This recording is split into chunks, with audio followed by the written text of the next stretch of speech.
So a little bit about the aims of the centre and the context of looked after children specifically.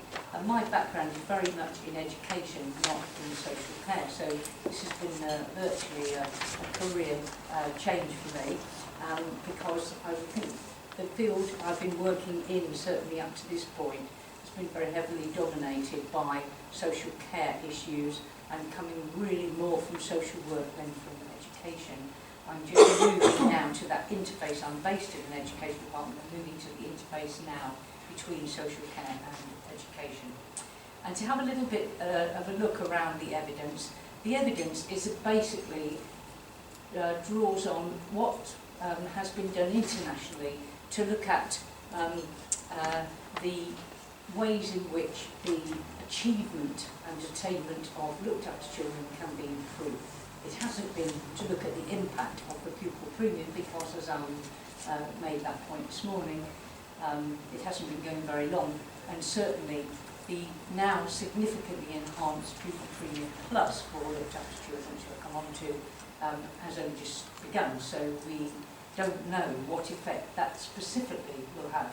So I'm rather going to take it as what seems to be promising approaches, and therefore what might you invest these funds in, insofar as, and I welcome the analysis and discussion from this morning of this, insofar as this really represents any additional resource. And I think that's important. I think in the case of looked after children, it does represent some additional resource. And we're assuming that the slides, I've lost the reading now, the slides will go round afterwards, so you don't need to write everything down. Okay, if there are any specific projects mentioned that you're interested in, please just let me know. I want to draw on international research, which will include the UK, and I want to tell you about a couple of things that we're involved with at the moment, and I want to try and focus as much as possible on, therefore, what might you be doing or what you could be thinking about doing. So we were set up in 2012 to identify what works to improve the outcomes and life chances of children and young people in foster care. And that immediately tells you that we needed to look long term, because life chances are not just about what happens at school or even immediately after school. And therein lies one of the problems right away, because there's very little in the way of longitudinal studies of actually people in general, but particularly this population. And so we do this by reviewing existing research, and outside there are some examples of our reviews, and on your summary in your packs it tells you what reviews we've published and what we're intending to do next. And we were told at the beginning by our sponsors, the centre is funded by, the core funding comes from Core Assets, which is a independent children's services provider, covering fostering and other children's services. And they said there isn't any research in this area, that's why we want to set you up. And I wasn't convinced that there wasn't any research, because all of our histories, those of you in research, suggest that there's often quite a bit of research that's either difficult to get hold of or not being used in the services because actually it's not very accessible and not very easy to use. Maybe it doesn't go through to the translation into practice, or maybe it doesn't it provides a 200-page impenetrable report, or it's just not accessible to you because the systems aren't there. All of those things, I think, are improving in the system more widely. People are more conscious, researchers are incentivised to have impact, and so they're trying to look at all of that. And thank goodness we're getting some development on open access with all the problems that that encompasses, but nevertheless it means more people can get hold of things. So we review existing research. We conduct new research when we're convinced that there is some kind of gap, and researchers are of course famous for saying we need more research. We try not to make that the only recommendation of everything we do. I think perhaps a little bit more unusually, and certainly the work was doing with colleagues here at Sussex, and even before that, we very much tried to work with service users. In the Sussex context, that tended to be schools and teachers and local authorities. In the context I'm working in now, it includes those groups, but it also includes, of course, the social care children's services, more widely mental health services and so on, to identify the priorities and also to translate research messages into practice, which arguably you might say that's not the role of the researcher, but that's, I think, that research mediation function is something that we have to recognise needs to be done somehow, and perhaps in lots of different ways, but it certainly isn't always available. And perhaps slightly more innovative, we have trained 22 foster carers. We actually trained 23, but we've lost one somewhat carelessly. We trained them in research techniques, in particular interviewing, and all interviews with foster carers are done by existing foster carers. Similarly, all interviews with young people in care or recent care leavers are done by care leavers who we employ from a national organisation, a charity called Catch 22, NCAS National Care Advisory Service, who train young people in research techniques. And actually, I'm looking now, inspired by an Oxfordshire County Council presentation I heard last week about apprenticeships. I'm determined to try and find out whether we might start taking apprenticeships in the Rees Centre in training and research. It seemed to me that would kind of completely serve in a rather nice way. So if you have an experience of that kind of thing, both in schools, it doesn't have to be with looked after children, I'd be interested to hear more about that. So something about the context. We are funded, by the way, by quite a number of other organisations now, but I'll mention that in the context of projects later on. The children who attract Pupil Premium, and in particular Pupil Premium Plus, are looked after children, and looked after children in care, lots of different terminology used, are made up of a number of different groups, not just those who are in foster care, which is the main focus of the Rees Centre's work. Some of the projects we do, we look at all children in care, not specifically those fostered. In England, about 75% are in foster care, those children. If you take a country like Japan, the percentage in foster care is more like 5% or even less. In many countries, such as Spain, Ireland, Australia, the highest proportion of those would be living with members of the family, kinship care, whereas in England that percentage is very low. You can work out your own reasons for that. There are many reasons discussed as to why that should be, the fragmentation of families and so on, and the particular culture perhaps in Spain of families and so on lead to very high levels of kinship care there. So there are lots of different reasons why that might be. I have to say, if you are, many children are probably looked after by relatives but not formally recognised as being in kinship care.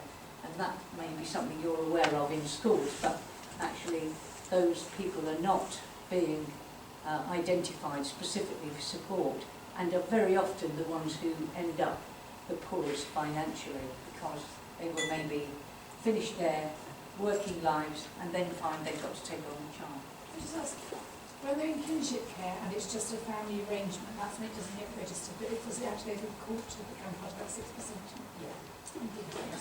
So if they're not registered as such, as kinship carers, they would get absolutely no additional support. They don't get that much as kinship carers, by the way, not as much as paid foster carers, which is an interesting dilemma as to why that should be. But anyway, they're not.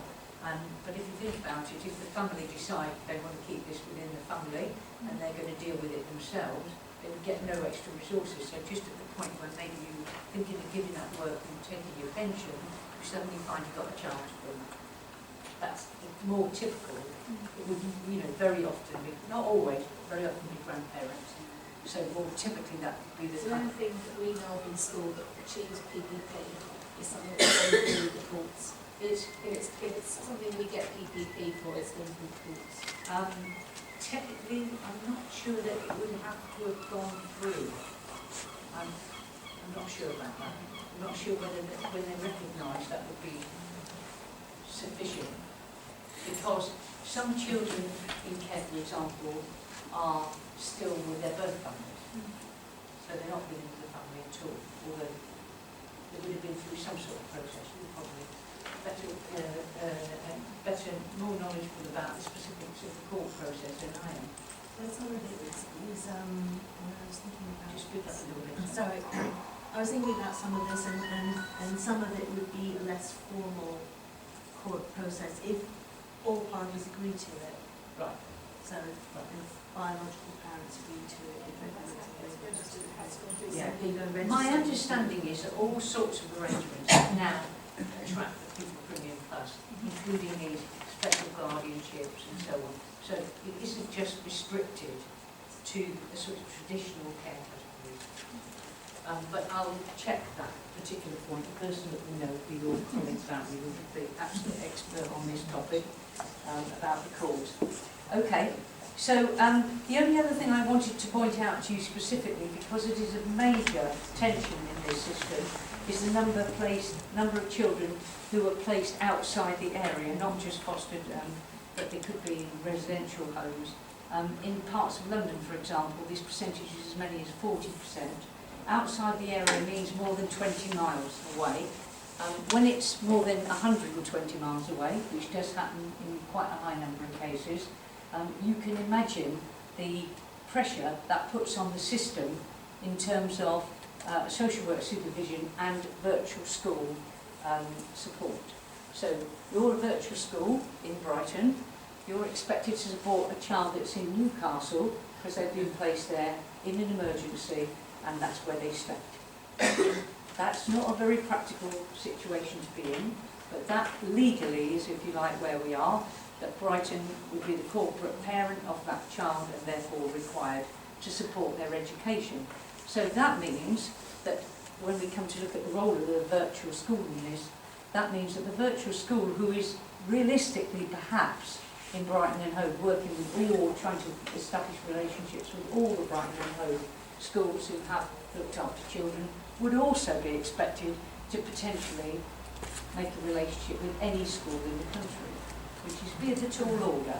So one of the things that we're involved with at the moment with the Rees Centre is some work with the Association of Directors of Children's Services to bring together a group of local authorities who want to pilot more collaborative arrangements. These arrangements do sometimes exist, but they're a bit hit and miss, between local authorities, such that although Brighton and Hove would remain legally responsible for that child, they, if you like, delegate the responsibility to Newcastle or wherever. And the problem with that in the past has been that local authority directors say it takes 18 months, 2 years to transfer the money and they can't do it and it's too complicated. So we need to find, I think, a way through this in terms of quality for the child, never mind thinking about the expense that would be saved if that arrangement was not as it is now. Literally millions being, in my view, somewhat wasted, because how realistic is it for you as a teacher in Brighton and Hove to be supporting somebody in Newcastle, particularly if their levels of need are high. So the virtual school is the team of people supporting, who are responsible for looked after children, who are supporting all looked after children in that area wherever they are. They don't have a building or they hopefully have some kind of office, but they don't actually have a school, hence the virtual school. They work across all schools and all services.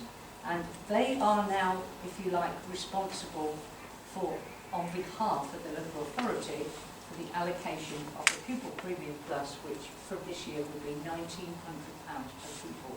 So as Alan said this morning, as it goes up, and hopefully as this relationship between roofs falling in and the needs of specific children start to sort themselves out a little in some places, so that becomes a real resource if you multiply that up by the number of children in East Sussex, West Sussex, or wherever you start to see considerable amounts of money. And we don't expect and anticipate that this will be an easy discussion in every part of the country about how this money is spent and who's responsible for, even though that is laid out legally, but I think there are going to be some interesting discussions.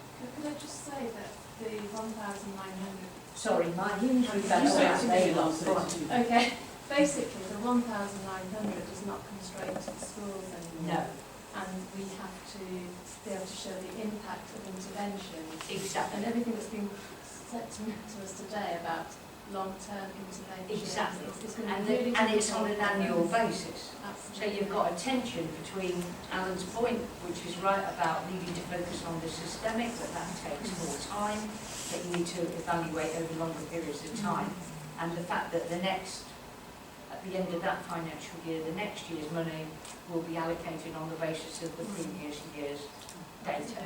And also foster carers, often they still believe that the school receives that money straight away, and they want to know how we are spending that money Okay. for their children. Well, you can refer them back to the virtual school, say that's their job and they'll have to tell you.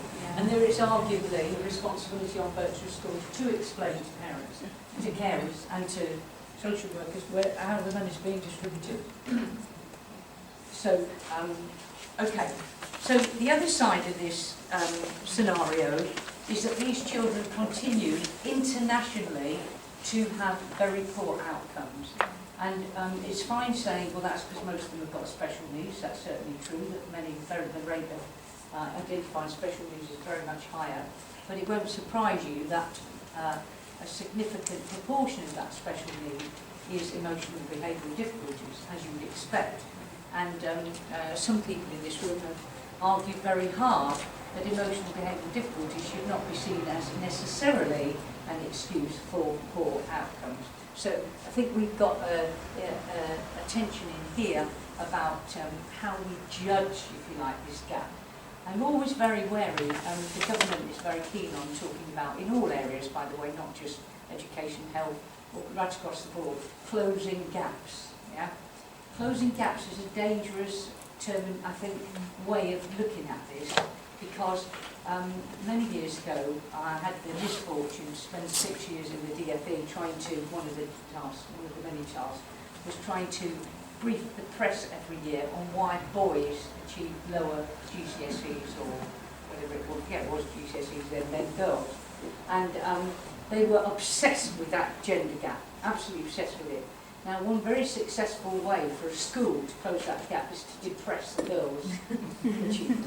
So all I would say to you is beware of this notion of closing gaps, because there's a number of different ways of closing gaps, and while we're very interested in why some places have gaps and some don't, we need to always be suspicious that a very small or no gap at all might represent poor performance by everyone rather than necessarily, and I'll come back to that later. The biggest problem is certainly key stage 3 and 4.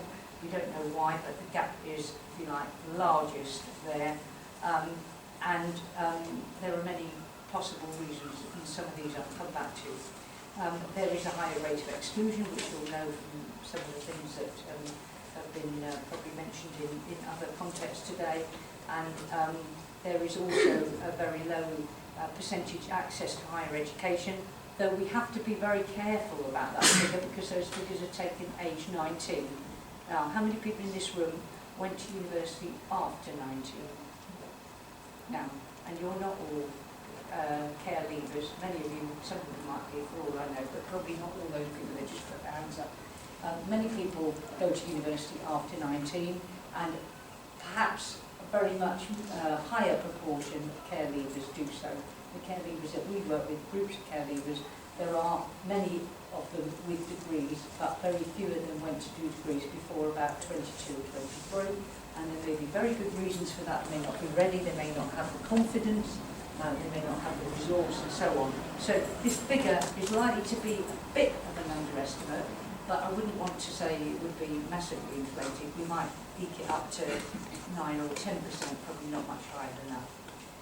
About 10 years ago, the percentage was 1%, and this increase is almost entirely down to Sonia Jackson, Institute of Education, who has been going on and on about this for years and representing views and the reasons, the approaches to increasing higher education access within the fair access agenda, but also at policy level.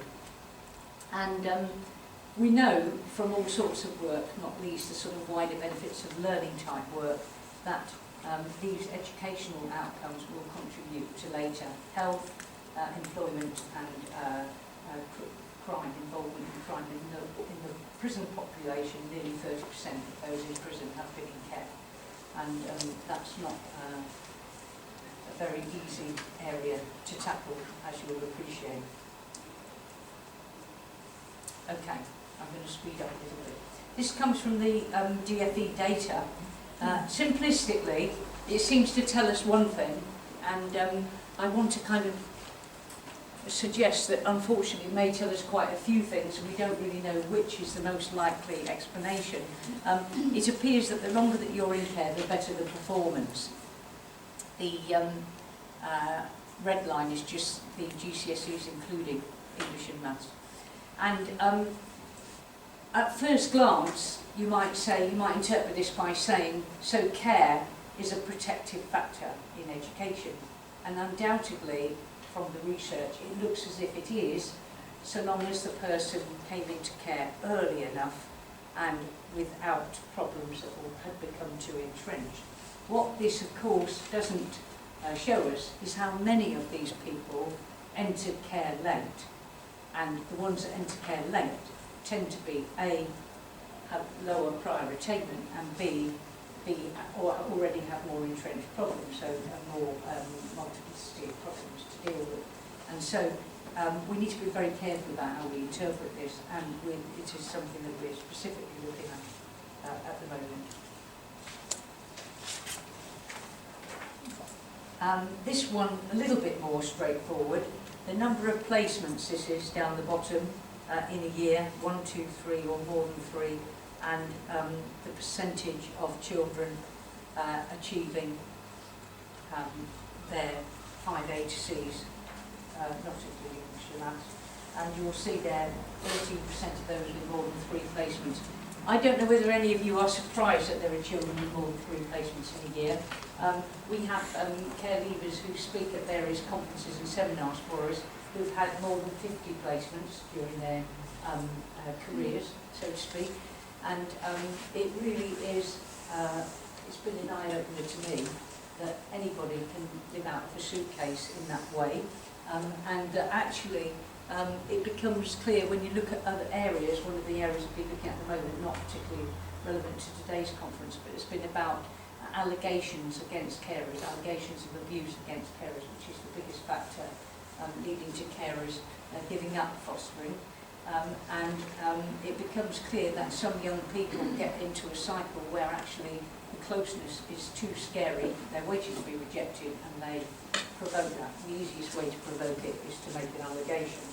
So again, these figures they're not easy to address in straightforward ways, but I think one of the things that we do need to take into account in the area we're looking at today is that we don't know, we will know when we've finished the analysis we're doing at the moment, but we don't know at the moment how many of these changes of placement involve a school change, and we don't know what the relationship is between school changing and placement changing, and which is the more important factor, if either, and how they affect each other.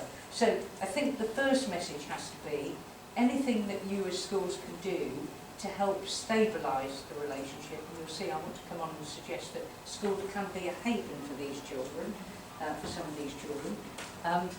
That anything you can do to help stabilise things is very important, and therefore we need to think in terms of what investment from the Pupil Premium Plus can be, how can that be used in ways which might enhance stability.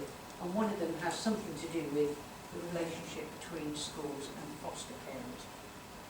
So, the Pupil Premium Plus rules this year have changed such that you only have to be looked after on that date to attract Pupil Premium. So the notion that it's now, as it was before, 6 months and previously a year that you will have had to have been in care is no longer an issue. You just have to be in care on that date. As has already been said just before in the questions, The schools have the responsibility to ensure that the expenditure of that money has a positive impact on pupils' learning. That doesn't mean individual allocation to the child. Okay, I'll come back to that. I take your point that the parents want to know, or the foster carers want to know how it's been spent, but it doesn't necessarily require that. Ofsted, of course, will ask how it's benefited the looked after children, and Alan and other people have already raised some of the tensions there. And the virtual school is responsible for allocation. If the child's education is a direct local authority expense, as it would be if they were permanently excluded or in some sort of private education or alternative provision, then the local authority can deploy the Pupil Premium Plus as they think fit. Okay, the designated teachers, I'm sure you all know this already, but the designated teacher, we usually, when I ask people, they usually have about 6 other roles in the school, so I doubt this is a full-time occupation for any of you, or even reasonably part-time.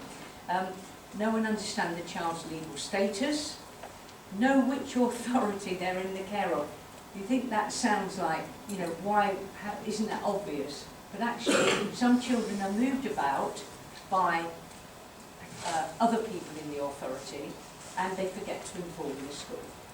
And that happens surprisingly frequently, not all the time, but it does happen. It's not that extraordinary that happens. So making sure we know which local authority is responsible for the child is important. Obviously their local services will be important.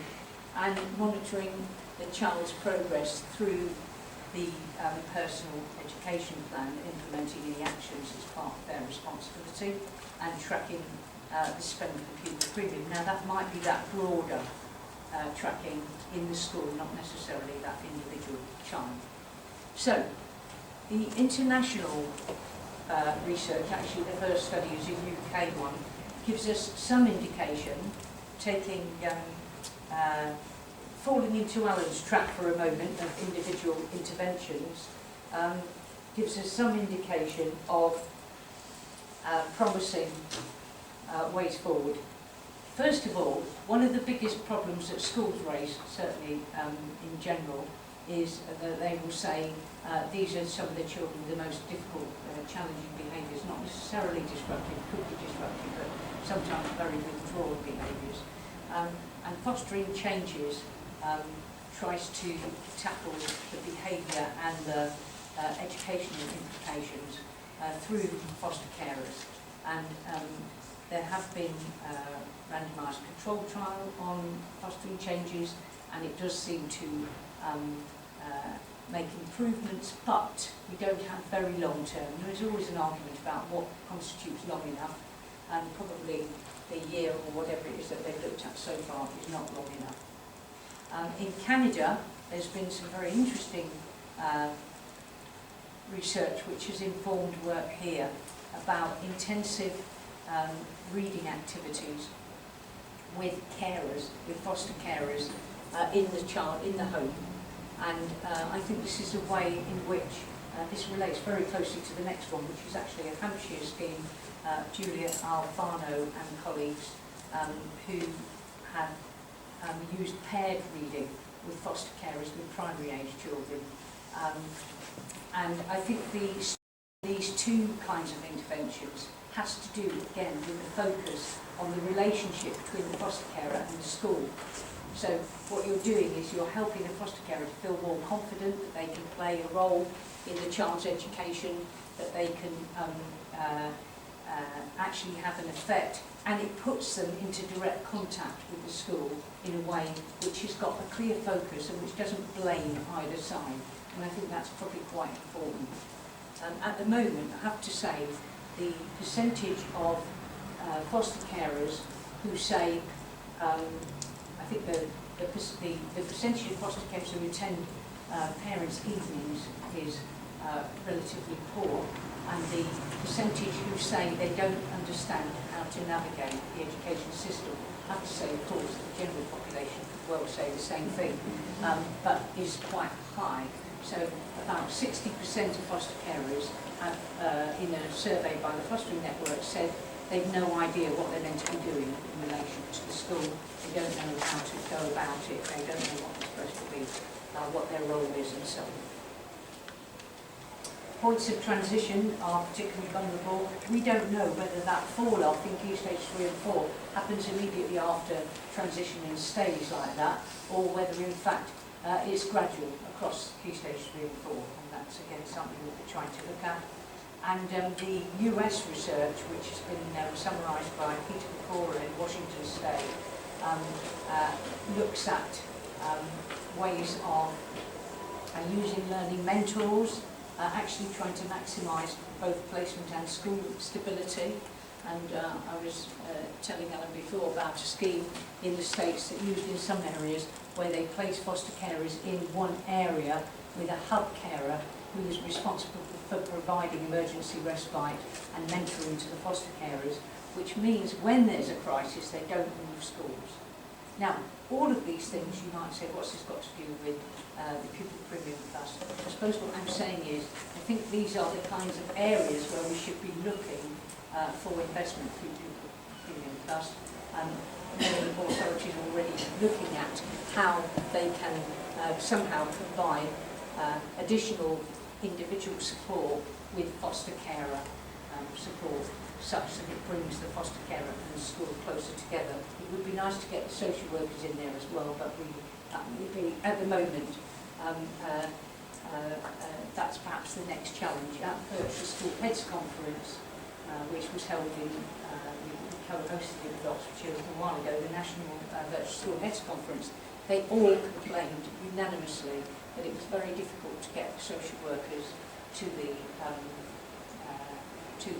personal education plan meetings, and that when they did come they were always late and they were ill prepared, they didn't know which child they were talking about and all that kind of stuff. Of course, you all have encountered exactly the same problem with other professionals complaining about other professionals. It's a very endemic problem, but nevertheless it does seem to us that focusing on trying to develop that coherence and getting foster carers more involved would be helpful.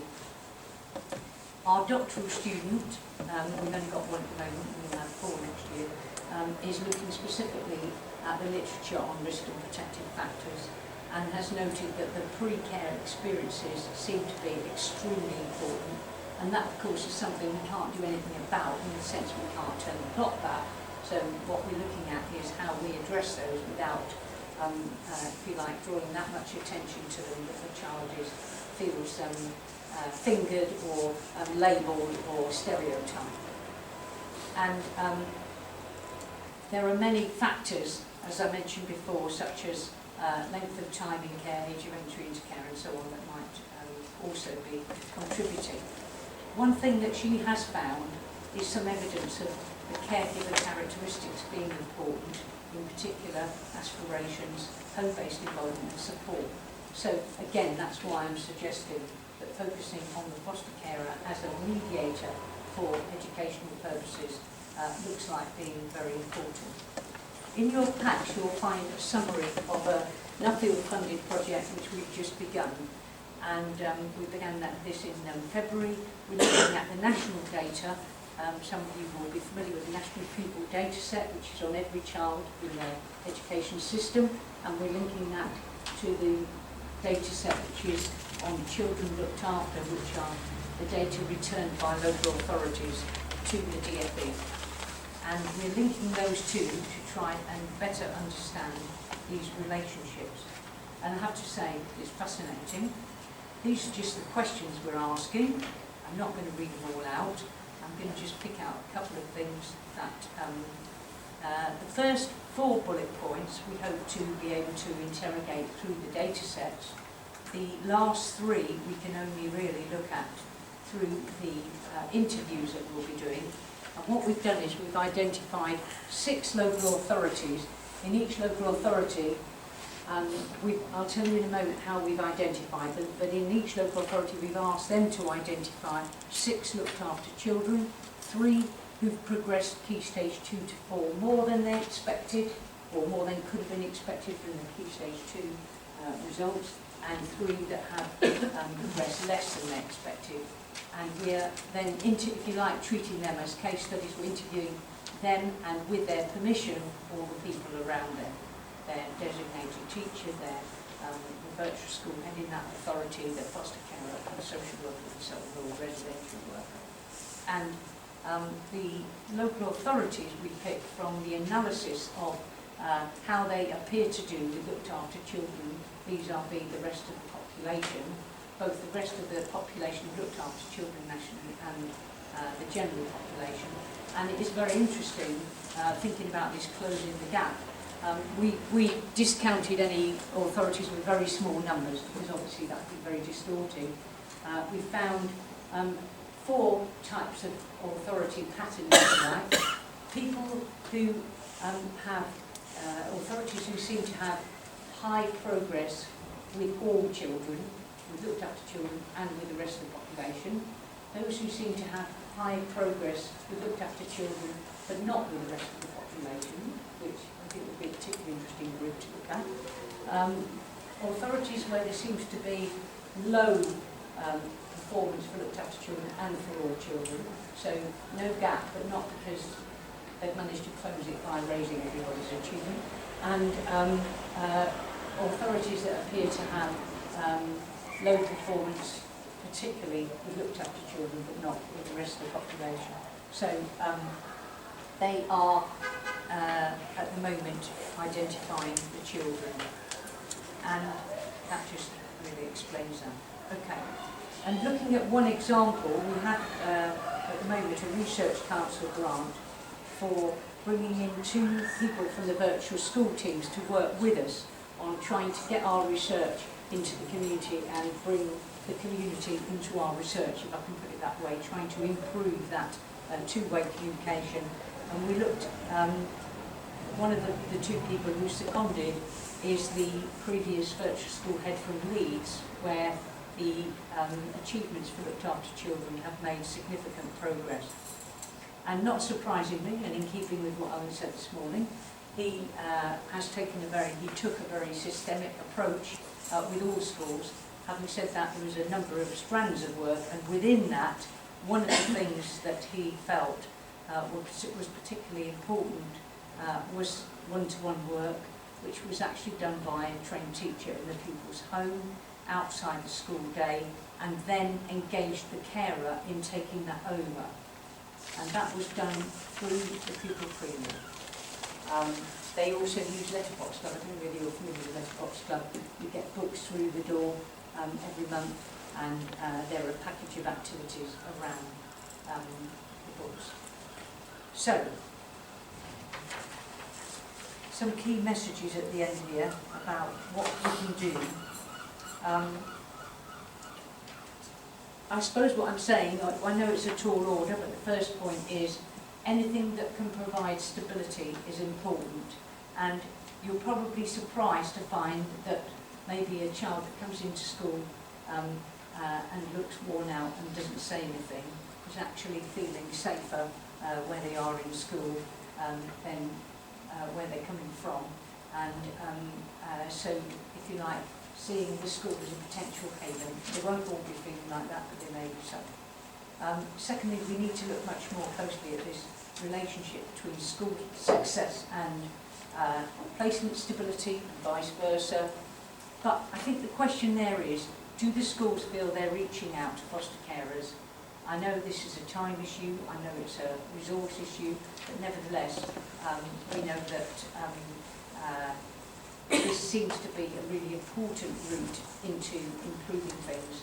And many foster carers do say, even ones, by the way, who are ex-teachers or social workers or professionals who you would expect to be quite assertive, that they feel a little bit like second-class citizens in relation to the school. Now, perhaps you might feel that's an unfair comment, and it would be interesting just to hear what people's experiences are of that. But certainly we know that positive aspects of ordinary care, this is before we get into any interventions at all, that having a good placement is a really important predisposition to any intervention which then goes on. So we've just done a review for the NSPCC on mental health interventions in looked after children, in which it became clear that it's less about the intervention and more about the context in which the intervention is being carried out. So that predisposition, that capacity to actually benefit from something comes from that stability. And then, of course, it won't surprise you, high quality teaching seems to benefit those children in particular, not to say that others are not being benefited. I don't find how I dare put this up after the comments this morning, but this is the Education Endowment Fund's kind of diagram showing interventions that look promising, ones that might be worth it, and ones which require careful consideration. And as Alan said this morning, the teaching assistants have wobbled about a bit near that line, although they've never been in the top section. They've never been in the promising.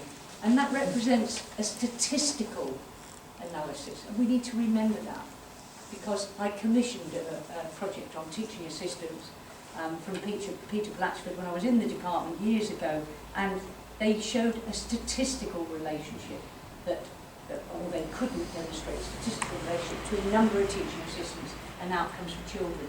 But they did show qualitatively lots of interesting things going on, like children being listened to, being reading more often, and things which are not in that big statistical analysis. Okay, so in the evaluation by Ofsted of the impact of virtual schools, they noticed that the best pupil educational plans had a sharp focus. That won't surprise you. And that's fine, all of that, but I've always had, and I know some other people in this audience have, I've always had a bit of a scepticism that plans are enough in themselves. I don't think they are. They might be important, but they're not enough in themselves.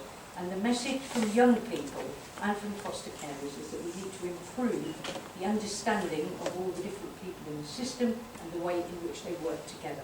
Easily said and extremely challenging to do, but it's clear that some people have managed to have an impact on that. So complaints that the social worker doesn't understand the child's educational needs, the teachers don't sufficiently understand attachment issues, that nobody understands the foster carer's role, and so on.